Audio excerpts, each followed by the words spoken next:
estudio sobre pueblos originarios, una de las cosas que hacemos junto a Emiliano, junto a Diego, es cada vez que encontramos algo, una joyita, que lleva muchos años sin que nadie la lea o sin ser descubierta, de poder sacarla a la luz y poder mostrar esa historia, poder contar. Cuando encontramos a Josefa Poncela, nos encontramos con una mujer que en el año 1942, a corta edad, una piba, había escrito su primer libro, su único me parece. Ahora le vamos a preguntar a Micaela, que también ha estudiado mucho sobre ella. Y Josefa contó la historia como la veía ella. Sin salir de Santa Rosa, se dedicó a investigar toda América, sus raíces y orgullosamente decir, yo soy Ranquel. Y mi familia también, y mi abuela. Y si no me creen, miren, tengo el testimonio de mi abuela, que también descendemos de un gran lonco Ranquel. Hola Micaela, Micaela Gajero es también docente, es investigadora, historiadora. Y Micaela fue una de las pocas y primeras que cuando uno googlea y busca algo, nos encontramos con su palabra. Micaela, bueno, tuvo una sorpresa también, esta coincidencia, ¿no? De que en una provincia y en otra nos fijamos en una misma mujer, en una mujer que escribió su propia historia. ¿Cómo estás? Bueno, gracias Cari por la introducción y por todo el acompañamiento en el proceso del prólogo, lo mismo a Emi. La verdad que cuando comentabas tu hallazgo del libro, casualmente o no, también en La Pampa el reencuentro con Josefa se dio de la misma manera que el tuyo, ¿no? Una de las primeras investigadoras que lo trabaja, que es Leda García, que yo la menciono en el prólogo, en búsqueda de corpus para su tesis de maestría, lo encuentra en un estante del Archivo Histórico Provincial, olvidado, arrumbado en un rincón, ¿no? Y así es como fue pasando de mano en mano, como si fuera una especie de mito o de relato. Y es una cuestión muy femenina además, porque es de la abuela de Josefa a su mamá, de su mamá a Josefa, Josefa a Leda García, luego de Leda a mi directora de investigación. Y así es como que nos vamos tejiendo también entre nosotras y nos vamos contando y reivindicando también, ¿no? Porque, digo, es una autora que fue su único libro, y a muy corta edad diciendo ciertas verdades con un tono muy firme además y con mucha valentía por otra parte, denunciando ciertas atrocidades, torturas, ¿no? De la conquista de América, de la conquista del desierto, y reivindicando su linaje en una época que era una mala palabra, ¿no? Un castigo, casi una condena. Y ella firmemente alza su voz y dice, acá estoy yo, acá está mi familia, y acá estamos los y las Ranqueles como para que nos reencuentren en la historia, ¿no? Y esa es una de sus, creo que la parte más amplia, dijéramos, del libro es esta, ¿no? De reivindicar en la historia argentina el lugar que han tenido los pueblos originarios en general, pero los Ranqueles en particular. ¿Cuál ha sido su aporte olvidado por la academia y por la historiografía más clásica, ¿no? Claro. Una de las cosas más lindas que tiene Josefa en su relato es que ella con 19 años, que es cuando escribe, ve el mundo a su manera. Entonces hay cosas que le parecen que están mal y dice, bueno, esto fue una batalla que se puso dura, que se puso áspera, tal cosa, habla siempre de los invasores blancos. Eh, Cuando tenés que contar y describir, contar la vida de Josefa en resumen, ¿ella nació dónde?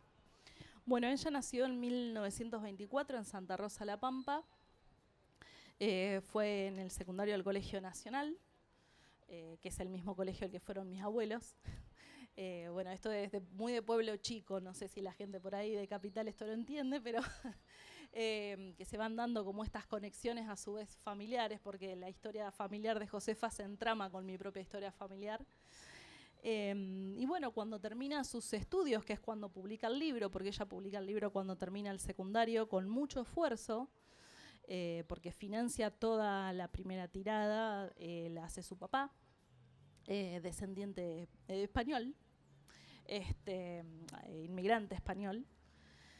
Y bueno, ella lo envía a este libro a todas partes, a todas las embajadas que tiene Argentina en Latinoamérica, a veces con mejor recepción, a veces con ninguna.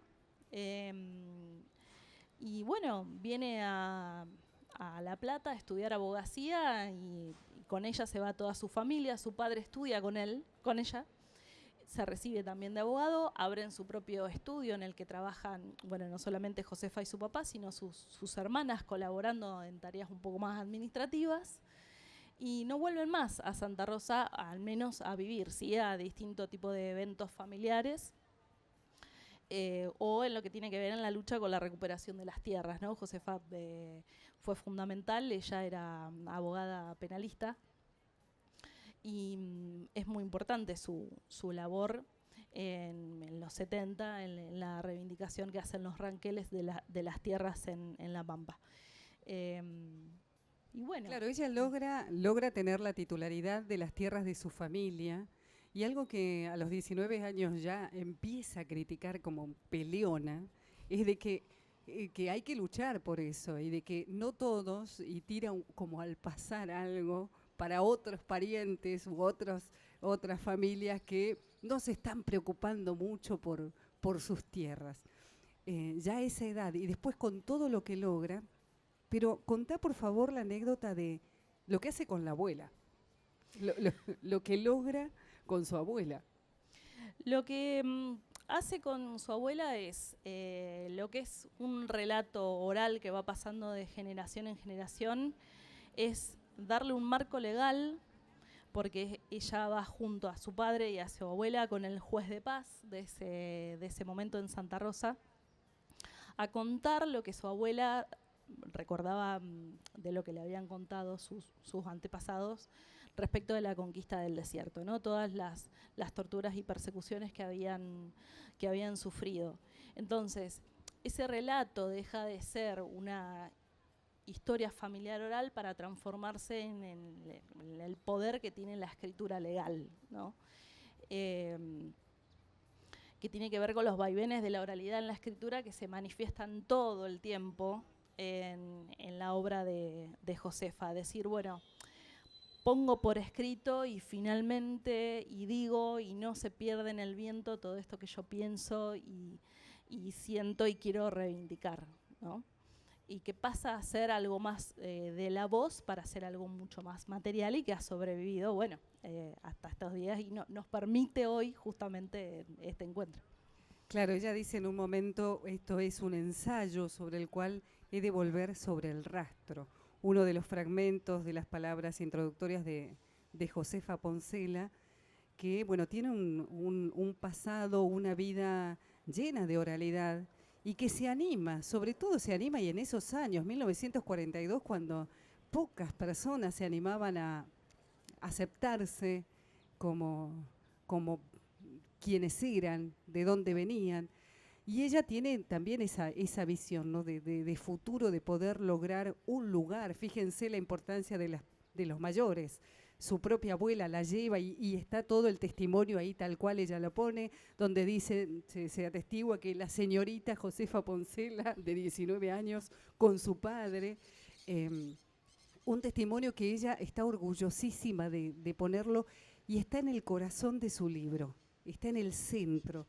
En el medio está ese relato donde ella orgullosamente lo publica. Y es cierto, nadie se explica cómo hizo Josefa para hacer llegar su libro para Latinoamérica. Lo repartió por Latinoamérica, lo escribió desde Santa Rosa La Pampa con diarios, con revistas por correo, informantes que ella tenía. Un trabajo de investigación, una pila, y hoy nos ponemos a pensar la palabra indígena, las voces, que por ahí da temor de decir, bueno, puedo escribir, se podrá, pero no tengo con qué, no tengo... Y hay mucho para contar. Josefa nos da una clase de eso. Es decir, che, se puede. Yo sin salir de acá viajé y es más, hago un análisis, se dio el lujo de analizar la economía de otros países, la política, le encantaba la política, disfrutaba mucho también de debatir lo que pasaba a nivel latinoamericano. Y bueno, es una historia que está para ser leída, para ser contada, transmitida. Y hoy aquí el libro lo tenemos en PDF, ya está. Está listo y está listo para escanearlo. Aquí en la mesa y va a quedar en un rato más ahí el QR para que vengan, lo escaneen y se lo lleven. Bueno, Micaela, ha sido un gusto haberte podido contactar, encontrar, descubrir a Josefa en los sótanos y pasillos de esta inmensa biblioteca y sacar de ahí esta voz de Josefa y que vos seas la prologuista. Para nosotros es un placer, así que te queremos agradecer en nombre del Centro de Estudios sobre Pueblos Originarios por este gran aporte que has hecho. Bueno, no, gracias a la Biblioteca Nacional. Me gustaría cerrar con una frase de la misma Josefa que dice: la conquista no da derechos. En ese sentido estaba hablando de la conquista del desierto, de la conquista de América, el avasallamiento sobre los derechos de los otros y las otras no es lo que te avala a realizar cualquier tipo de acción como esa, ni tantas otras como tenemos en la historia de la política argentina. Así que muchas gracias. Bien, le brindamos un fuerte aplauso a Micaela Gajero y seguimos con un poquito más de música, más sorteos de libros y ya en un ratito nomás culmina esta tercera feria del libro originario.